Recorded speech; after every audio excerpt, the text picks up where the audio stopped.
Exit poll के आंकड़े आ गए और एग्जिट पोल के आंकड़े बता रहे हैं कि झारखंड में किसकी सरकार और महाराष्ट्र में किसकी सरकार। अलग अलग एग्जिट पोल के अलग अलग आंकड़े हैं। कुल मिलाकर के अगर आप देखें तो एग्जिट पोल के आंकड़े इस बार एक तरफा नहीं है कि 400 पार, या हरियाणा में जिस तरीके से कांग्रेस की सरकार और उसके बाद में नतीजे कुछ हो रहा है। एग्जिट पोल में आधे एग्जिट पोल में इंडिया गठबंधन की सरकार, आधे में इंडिया गठबंधन की सरकार दिखाई दे रही है। तो क्या किस एग्जिट पोल में क्या है यह आपको आगे दिखाऊंगा, लेकिन उससे पहले एग्जिट पोल आने के साथ ही बीजेपी के झूठ की पोल खुल करके सामने आ गई और बीजेपी का जो झूठ था वो 24 घंटे के अंदर ही बेनकाब हो गया, 24 घंटे में। और अब इंडिया गठबंधन की सरकार बनने के भी चांस, या यूं कहूं कि एग्जिट पोल की मोहर वो लगती हुई दिखाई दे रही है। तो क्या हो रहा है, किस तरीके से हो रहा है, जरा इस बात को समझिए। दरअसल कल रात को 10:30 बजे बीजेपी की तरफ से एक प्रेस कॉन्फ्रेंस हुई। सुधांशु त्रिवेदी ने बीजेपी के मुख्यालय में एक प्रेस कॉन्फ्रेंस की और इस प्रेस कॉन्फ्रेंस के अंदर सुधांशु त्रिवेदी ने कहा कि कांग्रेस के अध्यक्ष नाना पटोले, शरद पवार की बेटी सुप्रिया सुले, इन्होंने बिटकॉइन से कैश निकलवाया है और उसका महाराष्ट्र के चुनाव के अंदर इस्तेमाल किया गया है। यह कहकर के एक बाउंडर खड़ा कर दिया गया और आज पूरा दिन, वोटिंग के दिन, लगातार चैनलों पर हर मिनट इस चीज का जिक्र किया जा रहा था कि बिटकॉइन में सुप्रिया सुले पकड़ी गई, पैसा पकड़ा गया, ये पकड़ा गया, वो पकड़ा गया। लेकिन पता है क्या हुआ? जैसे ही घड़ी में 6:30 बजे चुनाव में वोटिंग खत्म हुई, वैसे ही आज तक चैनल और दूसरे तमाम चैनल वो बताने लग गए कि ये सुप्रिया सुले को लेकर के जो ऑडियो कॉल दिखा करके दावा किया जा रहा था कि सुप्रिया सुले ने पैसा लिया है, बिटकॉइन से पैसा आया है, वो फर्जी है। वो इनके जो टूल हैं, ये डीप फेक पकड़ने के जो टूल होते हैं, उसके अंदर पूरी तरह से ये साबित हो गया है कि ये झूठ है। ये डीप फेक का मामला है, मतलब आवाज किसी और की है लेकिन एआई सॉफ्टवेयर के जरिए सुप्रिया सुले की आवाज बना दी गई। आज तक की खबर के कुछ स्क्रीनशॉट आपके सामने हैं। आज तक की खबर के अनुसार इंडिया टुडे ग्रुप ने 3 एआई टूल के जरिए जांच की है और इसमें एआई टूल के जरिए जांच में पता चला है कि ये सुप्रिया सुले का जो ऑडियो टेप था उसका फैक्ट चेक पूरी तरह से फर्जी पाया गया है। तो एआई टूल के जरिए खुलासा हुआ है और इस एआई टूल में सुप्रिया सुले के ऑडियो में डीप फेक इसको पाया गया है। मतलब ऑडियो में सुप्रिया सुले की आवाज है, इस बात की संभावनाएं बिल्कुल कम हैं। और ये देखिए आप, 100 में से 3 नंबर, मतलब ये जो डीप फेक की संभावना है वो 100 में से सिर्फ 3 नंबर है। मतलब पूरी तरीके से फर्जी एआई के जरिए। और ये एआई सॉफ्टवेयर के जरिए आप कुछ भी कह सकते हैं।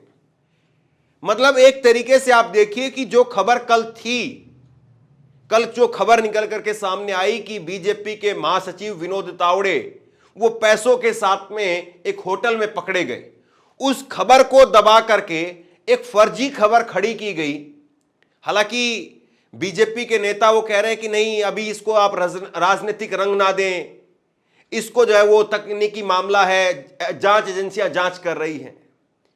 मतलब 24 घंटा नहीं लगा जिस बात को चेक करने के अंदर, और आप खुलेआम जो है वो झूठ बोलने पर लगे हुए हैं। और अब बीजेपी के नेता पीछे हटते हुए दिखाई दे रहे हैं। खुद सुधांशु त्रिवेदी जो कल प्रेस कॉन्फ्रेंस कर रहे थे रात को 10:30 बजे, मोदी जी तो दिन के 10:30 बजे प्रेस कॉन्फ्रेंस नहीं कर सकते हैं, लेकिन ये रात को 10:30 बजे प्रेस कॉन्फ्रेंस कर रहे थे और प्रेस कॉन्फ्रेंस करके इन्होंने ये बात कही। तो आप देखिए किस तरीके से झूठ जो है फैलाया गया, किस तरीके से झूठ चलाया गया,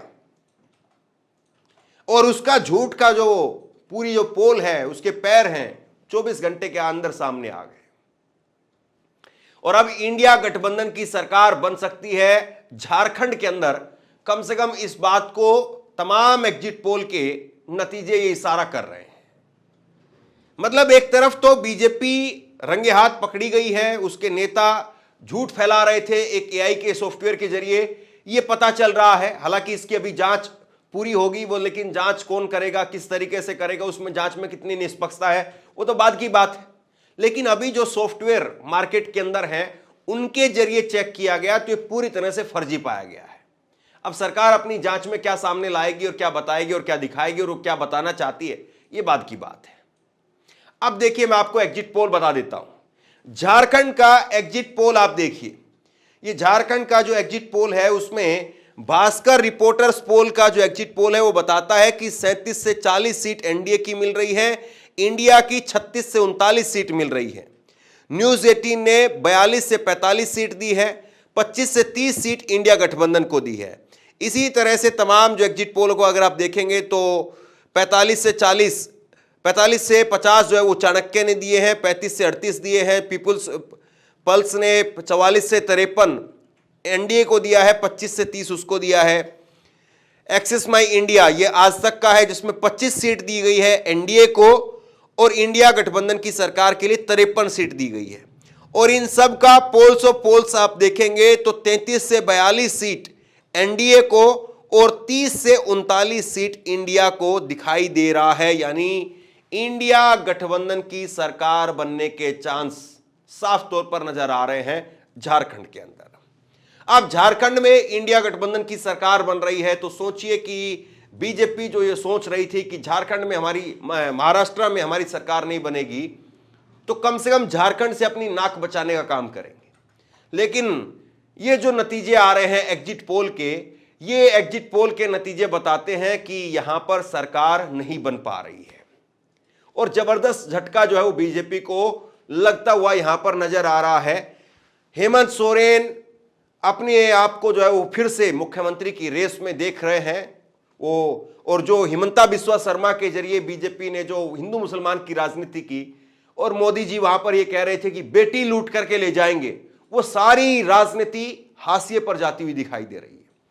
महाराष्ट्र का एग्जिट पोल आप देखिए, महाराष्ट्र का एग्जिट पोल, इसमें भास्कर का जो एग्जिट पोल है उसमें साफ तौर पर इंडिया गठबंधन की सरकार बनती हुई दिख रही है। भास्कर के एग्जिट पोल में महायुति को 125 से 140 सीटें 145 बहुमत के लिए चाहिए, जबकि महाविकास अघाड़ी को 135 से 150 सीट, अन्य को 20 से 25 सीट यहां पर मिलती हुई दिखाई दे रही है। न्यूज 18 में महायुति की सरकार है और महाविकास अघाड़ी की सरकार को 110 से 130 सीट मिलती हुई दिखाई दे रही है। फिर उसके बाद में पीएमएआरक्यू में उसके अंदर जो है वो 137 से 157 सीटें महायुति को, 126 से 146 सीटें महाविकास अघाड़ी को, चाणक्य 152 से 160 सीट महायुति को और 130 से 138 सीट महाविकास अघाड़ी को। तो इस तरह से अगर आप देखें तो यहां पर पोल्स ऑफ पोल्स को अगर आप देखेंगे तो 135 से 157 ये मिलता हुआ दिखाई दे रहा है महायुति को और 123 से 140 ये मिलता हुआ दिखाई दे रहा है महाविकास अघाड़ी को। 10 से 15 जो है वो अन्य के खाते में जाता हुआ यहां पर दिखाई दे रहा है। लोकशाही का इसी में आप देखिए, लोकशाही मराठी रुद्र, और इसमें बराबर बराबर का जो है वो नंबर दिया गया है 128 से 142 और 125 से 140 ये नंबर जो है महाविकास अघाड़ी के लिए यहां पर जाता हुआ दिखाई दे रहा है। तो कुल मिलाकर के यहां पर महाराष्ट्र में भी स्पष्ट तौर पर यह नहीं कहा जा सकता है कि किसकी सरकार बनेगी। आधे एग्जिट पोल इस तरफ है, आधे एग्जिट पोल इस तरफ है, लेकिन भास्कर अगर उसका सर्वे माने तो भास्कर के सर्वे के हिसाब से इंडिया गठबंधन की सरकार यानी महाविकास अघाड़ी की सरकार बनती हुई दिखाई दे रही है। तो एक बड़ा झटका बीजेपी को लगेगा अगर महाराष्ट्र में सरकार नहीं बनी तो, और महाराष्ट्र में सरकार नहीं बनी, अब सोचिए तो फिर क्या हालत होगी बीजेपी की। एकनाथ शिंदे का क्या होगा, अजीत पवार का क्या होगा? क्या जो चाबी है जो लेकर के घूम रहे थे अजीत पवार और एकनाथ शिंदे, उनके हाथ में फिर से चाबी आएगी या फिर स्पष्ट जनादेश जो है वो महाविकास अघाड़ी को मिल जाएगा? क्या अजीत पवार की घर वापसी होगी? ये अपने आप में बड़े सवाल हैं। अभी ये सवाल बाकी हैं। लेकिन अगर इन चुनावों के अंदर देखें तो साफ तौर पर जिस तरीके से धन बल का प्रयोग किया गया महाराष्ट्र के अंदर, वो साफ तौर पर दिखाता है कि बेशुमार पैसा वो झारखंड में लगाया गया, पानी की तरह से बहाया गया। और अगर उसके बावजूद बीजेपी यहां पर नहीं जीत पा रही है तो बीजेपी के लिए अपने आप में एक ये बहुत बड़े झटके के तौर पर है।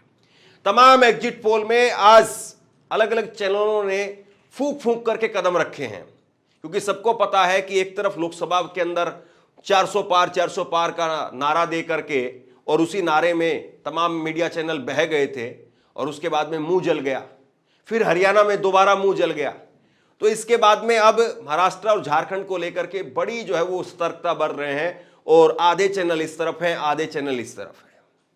बहरहाल महाराष्ट्र और झारखंड में सरकार को लेकर के साफ तौर पर तस्वीर जो है वो उभरती हुई नजर आ रही है, और इसमें आधे आधे एग्जिट पोल जो है वो दिखाई दे रहे हैं। अब सबसे बड़ा सवाल ये है कि बीजेपी का क्या होगा।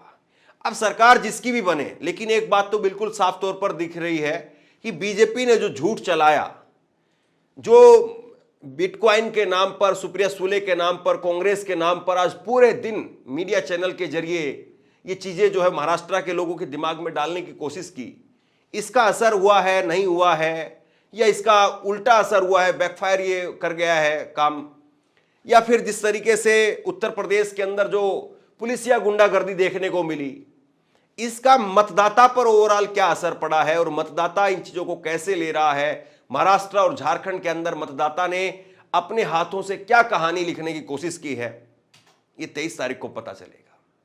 बहरहाल तो इंतजार करिए, और ये जो एग्जिट पोल की आंकड़े निकल करके सामने आ रहे हैं, इनको आप कैसे देखते हैं? क्या वाकई ये एग्जिट पोल के आंकड़े सही साबित होंगे या गलत साबित होंगे? नीचे कमेंट बॉक्स में अपनी राय लिख करके जरूर बताइए। इस वीडियो को शेयर कीजिए, और इसी तरह की तमाम खबरों के लिए ऑनलाइन न्यूज़ इंडिया को सब्सक्राइब कीजिए। आपका बहुत बहुत धन्यवाद।